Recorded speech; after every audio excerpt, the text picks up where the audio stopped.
Welcome to www.rei/tv.com. I'm Nick Sifoni, your host. And once again, I say once again because I did it once before, I'm in my car with today's episode. I had a real busy day, signing contracts, getting contracts, doing stuff online. Pardon me if I'm not looking you straight in the eye the whole time, but I'd rather look away than hit somebody or kill somebody. So today's show is going to be about lease option paperwork, the paperwork you need to get signed when you're selling a property with a lease with an option to purchase. First off, a couple little housekeeping things I want to bring up. We've got a great response to the $50 we're giving away. We asked people just I guess about a week ago or so to help give us some names. You know, I start the show. Welcome to www.rei/tv.com. But I want a name for it. I want to say, welcome to the something show, and we're offering $50 to somebody who can give us a good name. It doesn't have to pertain to real estate. It can pertain to anything that sounds good, is a little sexy, and will keep people's attention. So send them in. We got a lot of entries already, but nothing that's really made me leap. Now, if I had to make a decision today, I know who I'd pick, but I'm still open-minded, so send them in. Click on send comments and send them on in, or send me an email, or do whatever it takes. But we do want to hear from you. I also want to hear some questions you have. We're preparing a show. We get a lot of emails, and we're preparing a show where we're going to talk about, where we're going to answer questions. So if you have questions, send them in. I really would like to answer them and help you out, and help you solve some of the personal problems you're having or questions you have on your deals. We're in the pre-launch of the show, as you know. There's a lot of things being planned. I'm absolutely buried getting things ready for when we actually officially kick off the show. Now, we're always going to have these 8, 10, 12-minute segments almost daily for you, and that's never going to change. We're just going to give you more. We're going to have question and answer calls where you can call me once or twice a month and talk to me for an hour or two asking questions. We're going to have special guests we're going to bring in. We're going to have full-blown training calls where we take lease options or subject to deals or wholesaling, and we talk about it for an hour or two instead of these short little, episodes that we're doing now.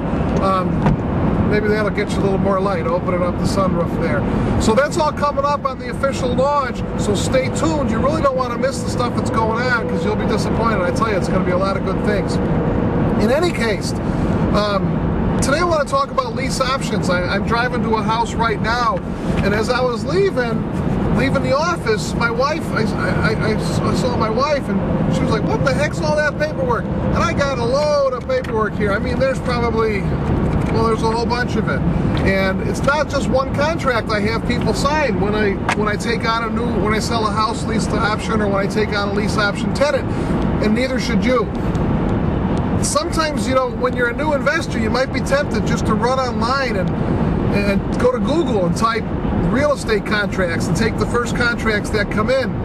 But that's not really what you want to do, because you might do it wrong. So get some training, or get a good mentor, or just ask a little bit at your at a REIA meeting, at a local real estate investors meeting, and there's guys that'll be happy to help you and get some contracts into your hands. There's lots of different ways to get some good contracts. When you're signing contracts, lease with an option to purchase,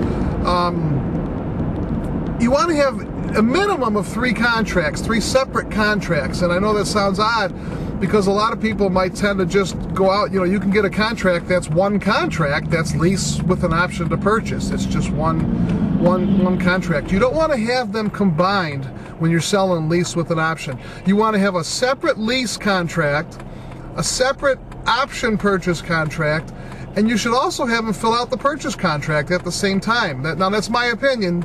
If I had my bell right now, I'd rent it. I'll honk the horn a little bit. The guy in front of me is looking at me like I'm nuts. He thinks I'm talking to myself back here. But that's my disclaimer. Always have your contracts, even if you buy contracts from a good guru online, or somebody they're good. It's worth the $50 to have an attorney check it out. It really is. But in any case, you want to have a lease contract, an option contract, and a purchase contract. And the reason is, if you're evicting a tenant, if a tenant doesn't pay you for a while, who has a lease with an option to purchase contract, I gotta, hold on, I'm turning here. I don't want this camera to go rolling down the dashboard and out the window. You'd see me going after it. In any case, if a tenant doesn't pay you and they have a lease with an option to purchase, In most cases, the tenants don't show up in court when you want to evict them. So if you go to court to evict somebody and your tenant doesn't show up, you don't really want to go through the whole explanation of, well, it's a lease with option to purchase, because there's something known as equitable interest. And depending on your argument and the way your paperwork is written and the judge's or your attorney's interpretation, you don't want the tenant to have equitable interest in the property. Because that can really, a smart tenant, as you know, there's guys out there's professional tenants out there, professional, you know, scammers that they know how to beat the system, and they'll rent the house and they won't make any payments, and they know how to stay there as long as they can until somebody boots them out. So, but in most cases, the tenants, they don't show up anyways. So keep it simple. When you go to court, all you want to do is show that judge the lease. You don't want to bring in options. You don't want to bring in, well, they were gonna buy it, because that can muck up the water. That can make it more complicated. You just want to show him a lease and say, Your Honor, they had a lease with me. Here's my lease contract. They broke it, and you want to get your judgment for your eviction. So that's one of the reasons you keep it separate. So you have a separate lease contract. You have a separate option contract that gives them the option to buy, and you have a separate purchase and sale agreement. And I signed it all at once. I also haven't signed the purchase and sale agreement when I first signed the contract. I really want my tenant to be in a buying mindset. I don't want them to think they're leasing the house from me. I want to think they're buying the house, they just haven't closed yet. That way they can be responsible for all the repairs, all the maintenance. I knock on something, I have never done a repair, on a house that I've had a lease option tenant in it. Never, not once. I can't say, I made one exception. I have a house where a storm came through and tore the roof off, and my insurance company fixed it and put a new roof on and fixed the inside damage. But of all the houses I've sold lease with an option, whether I've bought them lease with option or I've bought them subject to, in every case, the tenants are fully responsible. And by them signing a contract that says they're buying the house, it gets them in the buying mindset. It makes them feel like that house is their own, because you want them to take care of it like it's their own. Well, granted, that doesn't mean they're not going to trash it. Tenants are tenants, and some of them are never going to own a home, but you want to do it separately. You also want to have some things built into your contract that give you some extra money, that give you some extra profit streams from your deals. Like every one of my contracts, if the tenant is late twice, the rent goes up $25 forever. And, you know, that's like every tenant. Every tenant's late twice. I mean, I've never had a tenant that's not late. And, no, I haven't. And after the second month or the third month, or at least after the second month they're late, that's an extra $25. And I just send them a certified letter, and I make an extra $25 a month from my tenant. You also want to make sure you have language in there that gives you an extra 25, 30, 40, 50 bucks if they bounce a check to you. You want to have, you know, whatever else in there that can create more profit streams from that tenant. When I sell lease with an option to buy, I typically give them $100 credit of every month's rent as long as they make me the rent payment on time. So if I get that rent by the 1st, when they're ready to buy that house, I give them $100 credit, and I make sure they know that. I make sure that's in the contract.